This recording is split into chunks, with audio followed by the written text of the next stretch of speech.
नमस्कार दोस्तों, स्वागत है आपका टेक्नो मिरर चैनल पर, जहां आपको मिलती हैं रहस्यमयी और रोमांचक कहानियां जो आपके रोंगटे खड़े कर देंगी। आज की कहानी आपको एक ऐसे सफर पर ले जाएगी जहां डर और सस्पेंस हर कदम पर आपका इंतजार कर रहे हैं।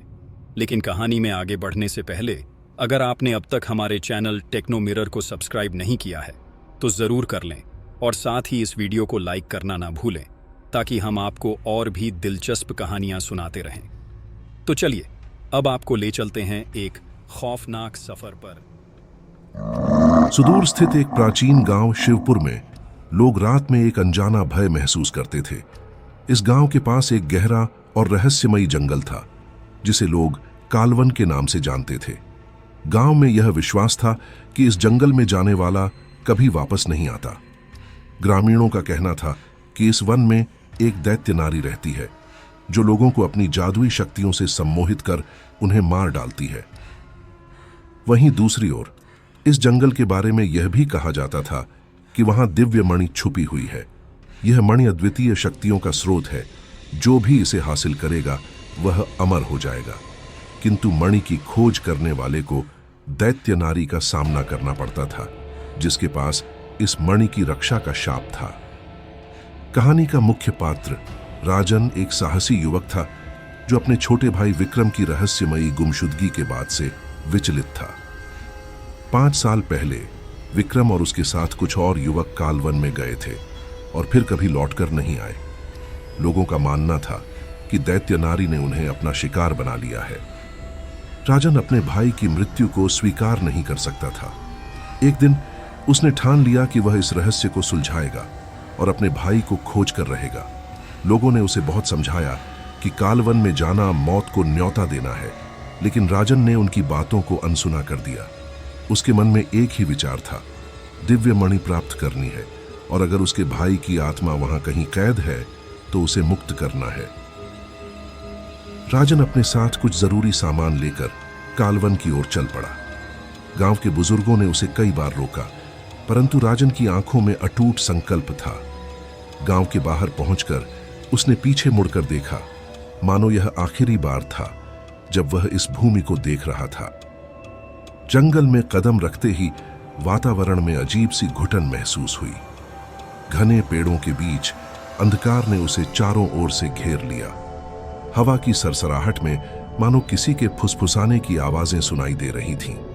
राजन का दिल तेजी से धड़कने लगा, लेकिन उसने अपने कदम धीमे नहीं किए। जंगल में चलते हुए राजन को हर कदम पर लगता कि कोई उसका पीछा कर रहा है। कई बार वह पीछे मुड़ा, लेकिन कोई नजर नहीं आया। अचानक उसे अपने बाईं ओर किसी महिला की धीमी हंसी सुनाई दी। उसने चारों ओर देखा, लेकिन कुछ नहीं दिखा। तभी एक छाया उसके सामने से तेजी से गुजरी। यह दैत्य नारी थी जो खेल खेल रही थी। वह राजन को कमजोर बनाना चाहती थी, उसकी आत्मा को डर से भर देना चाहती थी ताकि वह आत्मसमर्पण कर दे। लेकिन राजन ने हिम्मत नहीं हारी। उसे यह एहसास हो चुका था कि यह सिर्फ शुरुआत थी। कुछ घंटे चलने के बाद राजन को एक पुरानी टूटी फूटी संरचना दिखाई दी। यह एक प्राचीन मंदिर था जिसे समय ने लगभग नष्ट कर दिया था। मंदिर के पास पहुंचते ही उसे एक अद्वितीय प्रकाश दिखाई दिया जो उस जगह से निकल रहा था। मंदिर के भीतर एक विशाल मूर्ति थी जो किसी देवी की थी, लेकिन उसकी आंखें भयावह रूप से चमक रही थीं। उसी मूर्ति के चरणों में दिव्य मणि रखी थी। वह मणि अद्भुत रूप से चमक रही थी और उसके पास जाते ही राजन को अपनी आत्मा पर एक खिंचाव सा महसूस हुआ, मानो मणि उसे अपनी ओर बुला रही हो। जैसे ही राजन मणि की ओर बढ़ा, अचानक चारों ओर काला धुआं फैल गया। उस धुएं से निकलकर प्रकट हुई दैत्य नारी। उसकी आंखें लाल ज्वाला की तरह जल रही थीं और उसकी उपस्थिति से पूरा वातावरण ठंडा हो गया था। दैत्य नारी ने गरजते हुए कहा, तुम्हारी हिम्मत कैसे हुई दिव्य मणि को छूने की? इसे छूने का अधिकार सिर्फ उन्हीं को है जो अपनी आत्मा का बलिदान दें। राजन ने खुद को संभाला और जवाब दिया, मैं यहां अपने भाई विक्रम को ढूंढने आया हूं और इस अभिशाप को समाप्त करने। दैत्य नारी ने हंसते हुए कहा, विक्रम, तुम्हारा भाई अब मेरे अधीन है।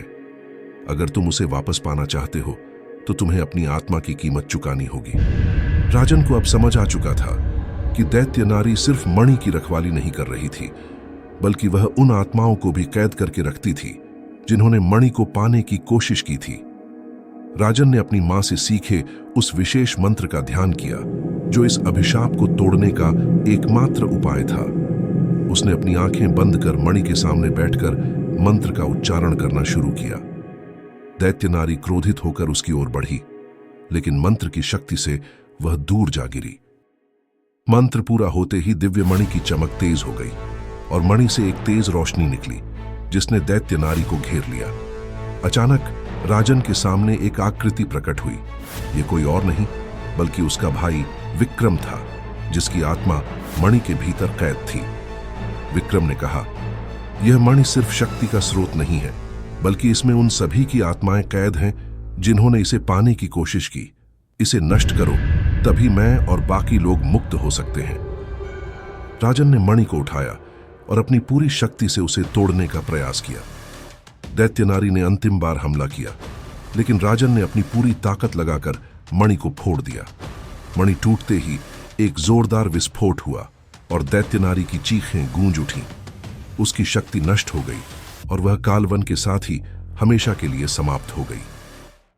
जंगल का अंधेरा छंट गया और राजन ने अपने भाई विक्रम की आत्मा को मुक्त होते देखा। विक्रम ने मुस्कुराते हुए कहा, तुमने हमारा बदला ले लिया, अब मैं शांति से जा सकता हूं। राजन थका हुआ लेकिन संतुष्ट था। उसने न सिर्फ अपने भाई को मुक्त किया, बल्कि उस अभिशाप को भी समाप्त किया जो गांव के लोगों को सदियों से डरा रहा था। वह जंगल से वापस गांव लौटा और ग्रामीणों ने उसे एक नायक की तरह सम्मानित किया। लेकिन राजन जानता था कि यह सिर्फ एक विजय नहीं थी, यह उन सभी आत्माओं की मुक्ति थी जो दिव्य मणि के अभिशाप का शिकार हो चुकी थी। तो दोस्तों, यह थी हमारी आज की खौफनाक और रहस्यमयी कहानी, दैत्य नारी और दिव्य मणि का श्राप, कालवन का रहस्य। उम्मीद है कि इस कहानी ने आपको रोमांच और सस्पेंस की दुनिया में डुबो दिया होगा। अगर आपको यह कहानी पसंद आई हो तो हमारे चैनल टेक्नो मिरर को सब्सक्राइब करना न भूलें। वीडियो को लाइक करें और अपने दोस्तों के साथ शेयर करें ताकि वे भी इस डरावनी यात्रा का हिस्सा बन सकें। जल्द ही हम आपके लिए और भी रोमांचक और खौफनाक कहानियां लेकर आने वाले हैं, इसलिए जुड़े रहिए और घंटी का बटन दबाना न भूलें। धन्यवाद। डिस्क्लेमर: यह कहानी पूरी तरह काल्पनिक है और किसी भी सजीव या निर्जीव पात्र या स्थान से इसका कोई संबंध नहीं है।